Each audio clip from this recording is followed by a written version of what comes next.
O ano de 2019 mal começou e já está sendo um ano bem potencial para entrar para a história da humanidade.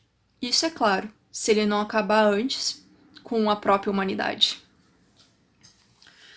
Como eu havia dito, o ano mal começou e já tem enrolado várias notícias sobre conflitos ao redor do mundo. São conflitos que estão escalonando de maneira muito agressiva e, ao que tudo indica, o prognóstico não é muito bom. Mas eu quero falar de um conflito que talvez seja um que as pessoas não tenham prestado muita atenção nos últimos tempos. Eu imagino que quando você fala em conflito internacional, a primeira coisa que vem na cabeça da maioria das pessoas tem sido a situação na Venezuela.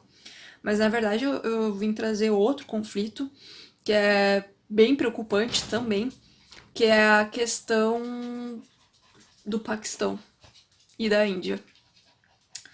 Bom, as pessoas não sabem muito sobre o Paquistão, né? Elas sabem bastante da Índia, né? Afinal de contas, é um grande país, é um país bem influente internacionalmente, com uma grande economia, tem uma influência cultural também bem grande. Então, as pessoas sabem bastante sobre ele, mas não têm muita ideia sobre o Paquistão, e muito menos sobre o conflito, né, que tenha ocorrido entre os dois. Entretanto, as pessoas deviam saber mais, afinal de contas, são dois países com armas atômicas, com uma proximidade muito grande e que têm motivos diferentes para entrar numa guerra do que seria um motivo mais tradicional para nós ocidentais. Eles têm várias outras nuances no conflito deles do que simplesmente as tradicionais econômicas, enfim, políticas, que normalmente outros países entram em guerra, certo? Bom, o que tem acontecido? Nas últimas semanas pipocaram notícias, eu vou colocar aqui na tela, de conflitos que têm acontecido entre esses dois países. Não é nada que seja uma guerra declarada, mas são sempre situações extremamente delicadas e que facilmente podem se, né, direcionar para algo maior, certo? Essa questão que tem ressurgido é a questão da Caxemira, que é uma região que é muito simbólica para esses dois países. É uma região que fica entre a Índia e o Paquistão e que tem um histórico muito complicado. Na verdade, esses dois países têm um histórico muito complicado e é por isso que eu falo que a guerra que tem entre eles, a guerra da Caxemira, certo? A questão da Caxemira, ela não é uma questão muito óbvia e muito simples de explicar. Porque normalmente quando a gente pensa na maioria das guerras, elas têm um histórico objetivo, claro, que é econômico, político, territorial, que normalmente vai se transvertir, né, de motivações subjetivas. O que eu quero dizer isso? Fica feio, né, fulaninho falar, vamos entrar em guerra com um país... Eu vou criar um país imaginário, certo? Esse país não existe no mundo real, tá certo? Então, não existe, certo? Vamos chamar esse país de V e o outro país de E, tá certo? Então, o país E, ele não vai chegar para as pessoas e falar: pessoal, vamos mandar nossos soldados, nossos cidadãos jovens para entrar em guerra com o país V. Mas, seguinte, a gente vai entrar em guerra com o país V, vamos criar um produto aqui.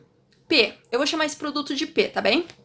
Então fica feito o país E falar: pessoal, vamos entrar em guerra com o país V, pegar nossa juventude, pegar nossos jovens trabalhadores e colocar para guerrear com o país V, que fica lá longe. Mas a gente vai entrar em guerra porque a gente necessita do produto P. E esse país V tem muito produto P e a gente precisa desse produto P, tá certo? E então a gente vai entrar em guerra para conseguir então facilitar acesso a esse produto P, tá certo?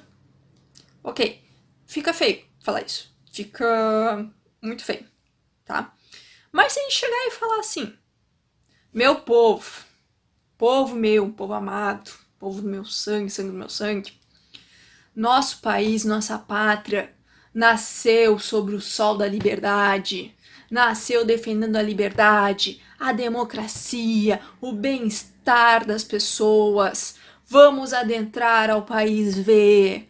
Vamos entrar em guerra com o país V e vamos trazer a liberdade, a democracia, os bons costumes, vamos libertar o povo do país V que sofre sob a opressão de um ditador horrível. Aí é mais fácil de engolir, certo? Se bem que hoje em dia as pessoas estão sendo menos bobas e esse tipo de retórica já não tá funcionando também. É necessário, né, ter umas motivações mais bem construídas. Mas, então, o que eu quero dizer com isso? Normalmente, as guerras são conduzidas por motivações, eu falo objetivas, racionais, enfim, mas eu acho mais bonito falar objetivas, que são motivos normalmente econômicos, políticos, territoriais, blá, blá, blá, motivos estratégicos, certo? E dificilmente, e daí elas vão se transvestir, elas vão se fantasiar, né, com essas motivações subjetivas, certo? Essas motivações de vamos defender a democracia, vamos defender não sei o que, vamos lutar contra a opressão. Bullshits, certo? Bullshits. O cara não vai gastar um pila pra entrar em guerra com outro país, sabe? Ter dor de cabeça internacional por causa desses motivos, tá certo? Não é por isso, tá bem? Mas aí é que entra a questão da Caxemira, certo? Eu não estou negando que a Caxemira tem esses motivos que eu chamo motivos objetivos, certo? Ela tem sim um motivo econômico, que é a questão das águas, que depois eu vou falar. Ela tem sim a questão política, a questão territorial, enfim, tudo isso. Porém, e sim, não dá para negar, existe uma questão simbólica, certo? Bom, para mim poder explicar isso, eu tenho que voltar um pouquinho no tempo para poder explicar um pouco como que vai surgir esse conflito, porque não foi assim, surgiu do nada. Tudo tem uma origem, tudo tem um motivo, certo? Então, na verdade, eu vou ter que voltar bem no tempo, vou ter que voltar, né, mais ou menos quando vai surgir os dois países. Eu não sei se vocês sabem, mas Índia e Paquistão são países novinhos, novinhos, né? Assim, a nação é novinha, tá certo? É bem recente. O que vai acontecer? Antes de surgir a Índia e o Paquistão, tinha lá, naquela região da Ásia, e tinha lá, né, a galera toda. Sempre teve muita galera, sempre teve muita população. A gente sabe que os países asiáticos são normalmente os mais populosos do planeta. E, bom, a Ásia, ela tem um modelo de organização, ela é diferente do ocidental, certo? O que aconteceu? Naquela região da Ásia, tinha então os muçulmanos e os hindus, que é bem conhecido pela maioria das pessoas, né? As pessoas que já viram o filme do Gandhi estão ligados, né? Os hindus, a Índia, né? Bom, enfim. E era uma região muito rica. Essa região, na verdade, é ser injusto. É uma região muito rica, certo? O que eu quero dizer com muito rica? Não é só de riqueza material, eu quero dizer de riqueza cultural. Então é muito diversa, muito diversa. É uma coisa assim, é tão enorme que eu acho que uma pessoa teria que fazer tipo um estudo de vida toda para tentar entender todas as diversidades que existem. Porque eu tô falando de diversidade religiosa, eu tô falando de diversidade linguística, eu tô falando de diversidade étnica, de, nossa, de tudo que é forma. Então tu imagina, tanta diversidade. Como que eu faço para organizar essa galera? Como que eu faço para conseguir sistematizar tanta gente diferente de todo que é tipo? Sistematizar, eu quero dizer, organizar politicamente para tipo um cara chegar lá e falar: "Ó, sou, tipo, o rei, presidente, que seja. Eu sou o Estado, eu mando e desmando aqui, é isso aí, tá?" Porque assim, fica difícil quando cada um tem uma mentalidade muito diferente, tá certo? Mas teve um cara que foi muito promissor nessa época. e que de fato conseguiu uma boa unificação, certo? Que foi o Akbar. O Akbar da dinastia Mughal. O Akbar, ele foi um cara muito inteligente. Bom, deixa eu ver. Um dos pontos de maior divergência dessa galera é a questão religiosa, né? Então eu preciso ser esperto, né? Pra mim conseguir ter uma boa né, centralidade aqui na minha mão. Então ele usou uma coisa chamada sincretismo religioso. Então ele meio que aglutinou várias. Vou pegar um pouquinho do muçulmano, vou pegar um pouquinho daqui. E criou uma coisa que ele chamou de fé divina, certo? Então ele conseguiu fazer algo interessante para toda essa galera e conseguiu fazer, a partir desse sincretismo religioso que nem falei, algo que se aproxima de abranger a todos, né?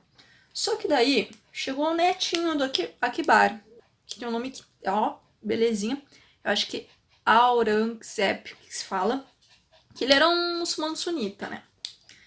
E aí o cara falou, peraí, eu sou muçulmano aqui, não gostei desse negócio aí de secretismo religioso, papo.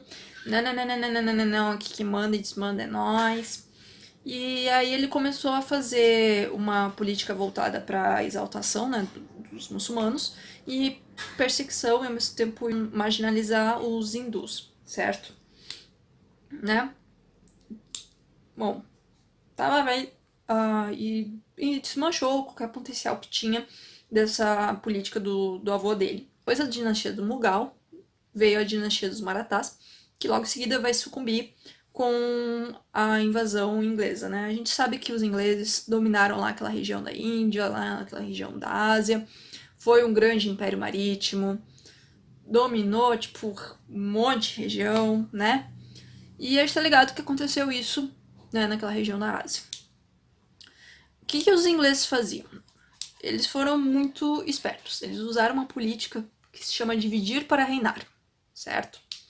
Então, eles vão incentivar, né, de forma proposital, a diferença dessas dois grandes grupos, que são os muçulmanos e os hindus, certo? Então, vai haver uma grande perseguição aos muçulmanos e, bom, vai dar uma contrabalanceada legal, né, dessa questão entre os muçulmanos e hindu, então os hindus acabam meio que muçulmanos fiquem pra lá, né, não enchem os sacos. Então, isso foi bem inteligente, bem sagaz, e é uma política, né, que é bem eficiente quando bem aplicada. Só que daí, o que vai acontecer? Já tava meio que feita a cagada, né? Quando vai acontecer a independência da Índia, lá pela década de 40, essa política de dividir e reinar da Inglaterra deixou feio o que já estava ruim. Então, a possibilidade de uma criação de um país que abraçasse esses dois grupos se tornou cada vez mais difícil, certo? Porque essa questão de dividir para reinar sintomaticamente vai influenciar da forma como eles vão se organizar politicamente. O que eu quero dizer com isso? O que vai acontecer é que basicamente muitos intelectuais por cada parte, tanto hindu quanto dos muçulmanos, vão começar a defender de forma forte, né, uma pátria na qual vai ser protagonista o seu próprio grupo. Então, por exemplo, dentro de intelectuais dos hindus, nós vamos ter o V.D. Savarkar, não sei se é assim que fala, por exemplo, que ele vai defender a criação de um hindustão. Bom, pelo próprio termo, eu acho que já está bem óbvio para quem que ele quer esse território, né? Hindustão seria um território que, obviamente, nós seríamos os hindus, né? Como os grandes protagonistas. Porém, por outro lado, na parte dos muçulmanos, nós teremos o intelectual Iqbal, Muhammad Iqbal, que ele falava, né, ele criticava muito os hindus e falava que, por exemplo, o povo hindu não era forte, homogêneo bastante para formar uma nação devido às próprias divisões internas dos hindus, as castas, né? Então, que somente os muçulmanos teriam a esse papel de protagonismo, certo? Não vamos fazer uma análise muito maniqueísta, certo? A gente apontou 2 intelectuais no meio de tantos outros. Claro que nem tudo é preto no branco, eu não estou fazendo um apontamento maniqueísta. Para vocês terem ideia, havia intelectuais que eram mais meio termos. Então eles entendiam que era necessário uma união, que era necessário uma defesa de uma nação para os dois, certo? O que eu estou fazendo, demonstrando com isso, é que, infelizmente, com essa política de dividir e reinar, ela teve um dos efeitos colaterais, que foi essa questão de radicalização dos pensamentos políticos. Então, cada vez mais ficou óbvio que ia ficar insustentável a defesa de uma formação para os dois, certo? Sendo que um se sentia injustiçado, o outro também se sentia ameaçado. Então, enfim, ficou muito complicado. Então, quando já estava meio que previsto que a Inglaterra ia zarpar, ia deixar, né? Bom, vocês venceram, o Gandhi venceu, é isso aí, tchau, falou, não, nem quero mais. A Inglaterra tem vários motivos porque ela largou o osso, certo? Um dia eu posso falar só sobre isso. Mas, enfim, quando ela tava pra sair, a galera da Liga Muçulmana chegou e falou: pô, olha só, é dever de vocês criar um país pra gente, tá certo? Tipo, a gente não tem condição de ficar com os hindus, não dá. Vocês têm que criar um país pra gente. Então, tá. Seguinte, vou me recordar agora o número de dias exatos. Ela marcou lá no mapa, né? Uma linha. Aí, quem vai ficar na parte dos hindus, né? Que vai se chamar Índia, né? Tem que chegar lá na fronteira, atravessar a fronteira em 10 dias. Quem quer ficar no Paquistão, que atravessa a fronteira em 10 dias, é isso aí. Pau no cu de vocês. Se virem. O que foi a resposta a essa situação, né? Milhares e milhares e milhares e milhares de mortos. Foi exatamente isso que aconteceu, certo? Então foi o grande presente, assim, de despedida da Inglaterra para esses dois países, foi fazer essa política muito mal engendrada, sabe? Já deixou tudo cagado, aí fez mais uma cagada, deixou tudo muito mal definido, deixou tudo muito mal organizado, tipo, se virem.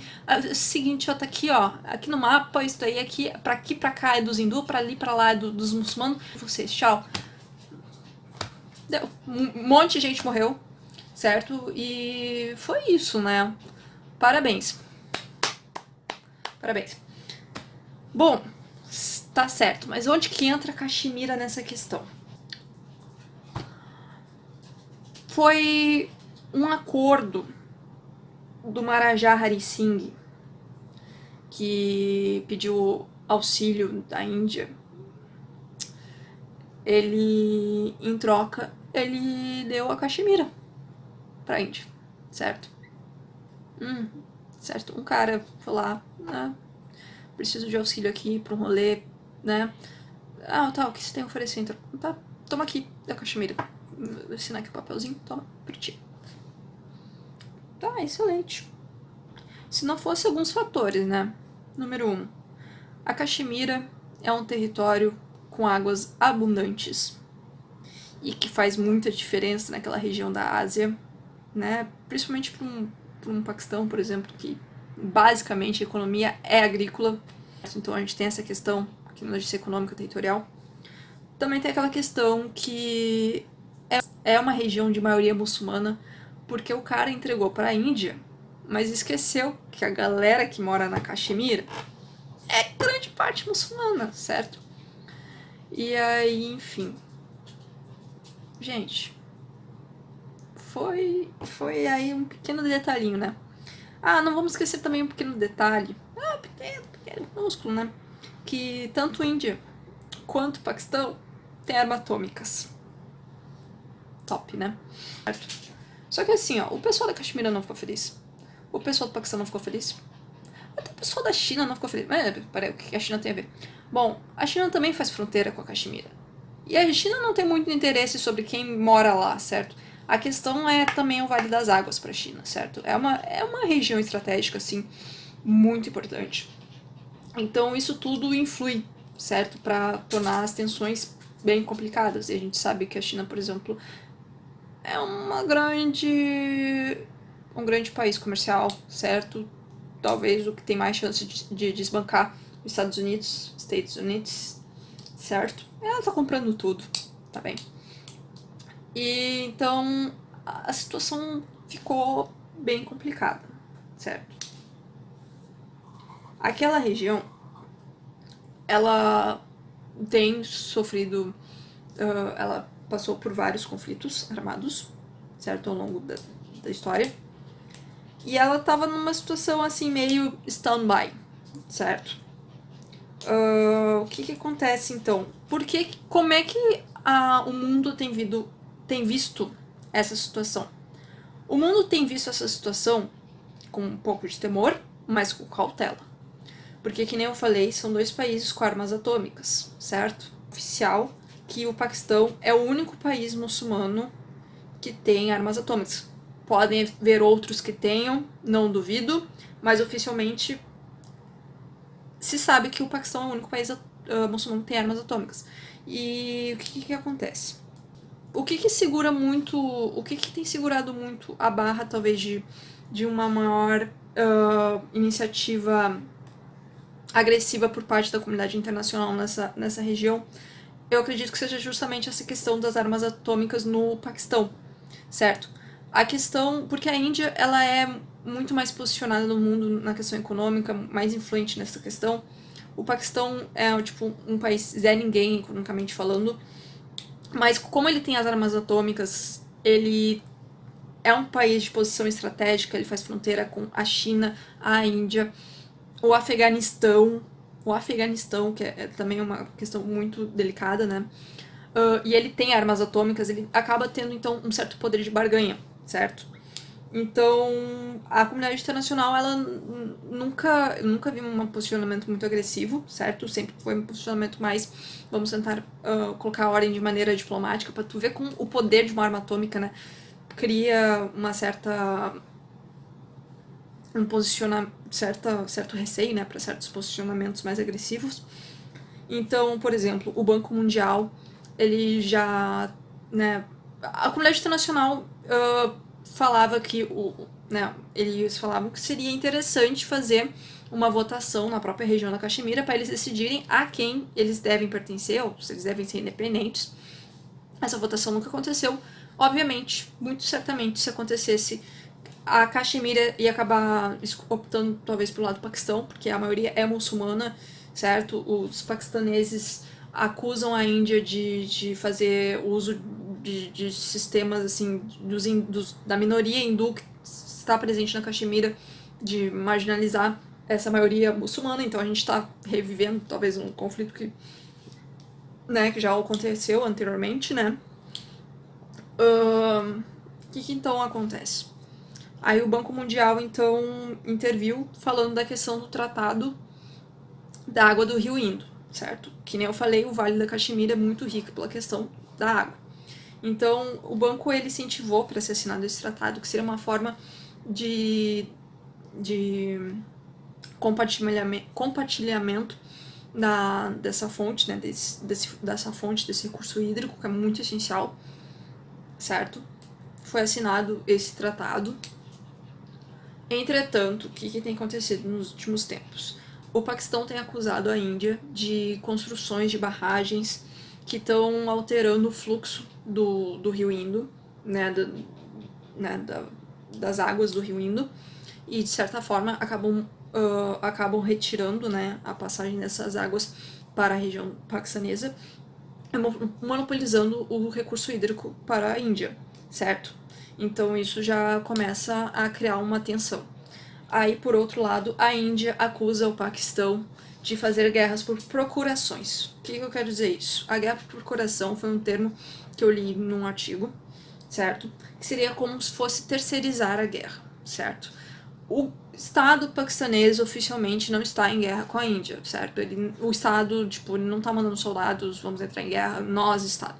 O que a Índia acusa? A Índia acusa que eles usam grupos jihadistas para fazer ataques em regiões da Caxemira. Às vezes são próprios grupos dentro da própria Caxemira, que a Caxemira também se posiciona, às vezes, contra isso, certo? Então, são grupos como o LET, e o GEN. São grupos como o LET e o GEN, que eu vou colocar o nome aqui, é meio difícil de falar. Então são grupos que têm se posicionado, certo? São grupos que seriam formações, então, são grupos que seriam agremiações de exércitos jihadistas afeganistãos com militares paquistaneses. E então eles vão fazer esses ataques, seriam ataques mais simbólicos, seria um famoso ataques de terrorismo, assim. Então, de certa forma, é como se o Paquistão estivesse financiando uma guerra extraoficialmente, certo? Oficialmente o Estado fala que não financia esses grupos, que não colabora com esses grupos, certo? Mas é bem complicado, uma vez que, por exemplo, a gente sabe que o Paquistão ele faz fronteira na parte norte do Paquistão com o Afeganistão. A gente sabe que existem relações complicadas com esses grupos jihadistas. A gente tem até, inclusive, aquela história da Malala, que ela é paquistanesa, ela morava nessa fronteira, né, no norte do Paquistão com o Afeganistão, no norte, né, do Paquistão, com a fronteira com o Afeganistão, e teve toda aquela questão com a Malala. A gente tem também a questão que o Osama Bin Laden, estava dentro do Paquistão. Ele foi, né, teve aquela expedição militar dos Estados Unidos, que foi uma expedição que não foi divulgada. Os Estados Unidos não avisou o Estado paquistanês que ia fazer assim. Foi uma invasão, né? Eles fizeram essa invasão, assassinaram o Osama, sei lá onde que meteram o corpo dele, né? Porque não queriam criar nenhum ponto que poderia virar ponto de culto, né? Enfim. Por que não avisaram os Estados Unidos? Bom, porque é meio óbvio que o Estado paquistanês sabia, né? Tava na fuça deles, né? Que o Osama estava lá. Embora o Estado negue até hoje, o Estado paquistanês negue até hoje, falou que nunca soube. Nunca sabia aqui da existência do Osama no território deles. E isso, claro, isso só fortifica ainda mais essa relação extremamente estranha entre o Estado paquistanês com esses grupos jihadistas, certo? Mas, como eu falei, como eles têm armas atômicas e eles têm todo essa posição estratégica, fica meio complicado fazer uma intervenção mais agressiva nesse território, certo? Então, falando por cima, é complicado definir o conflito da Caxemira, certo? A gente não tem uma definição assim tão óbvia e simples, certo? Eu não vou negar que, por exemplo, a questão das águas são importantes. Eu não vou negar a questão territorial, enfim. Mas a gente também não pode esquecer dessa questão histórica, né? Os hindus e os muçulmanos tiveram uma questão histórica que foi traumática, muito culpa dos britânicos, da dominação britânica, que foi muito mal resolvida e que a gente vê até hoje os resquícios desse tipo de política mal engendrada, certo? Eu não sei, assim, nos próximos capítulos, aparentemente, essas últimas notícias reacenderam esse climão, digamos, entre essas duas nações, certo? Os paquistaneses haviam derrubado caças indianos e haviam pegado e aprisionado um dos pilotos do caça, certo? Mas aí depois o presidente do Paquistão optou em devolver o piloto, falou que isso seria uma atitude de boa fé para também meio que encerrar esse conflito, né? Pelo menos foram essas últimas notícias que eu vi. Eu não sei como é que anda, né? Não sei para onde que vai se andar. Eu acredito que não vai muito além disso, certo? É uma região que, infelizmente, vira e mexe, ocorrem esses conflitos esporadicamente, ataques terroristas, esporadicamente, né, ocorrem isso, então acabam matando, infelizmente, civis, pessoas às vezes que não tem nada a ver com o assunto. Mas eu acho que é importante para pensar sobre Como que, por exemplo, a comunidade internacional, ela não consegue resolver esses conflitos. E por que será que não consegue resolver esses conflitos?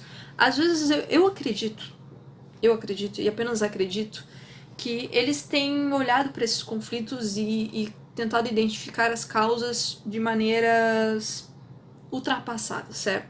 Então, por exemplo, o Banco Mundial, eles viram um conflito que basicamente tem questões identitárias, tem questões nacionalistas, por que não?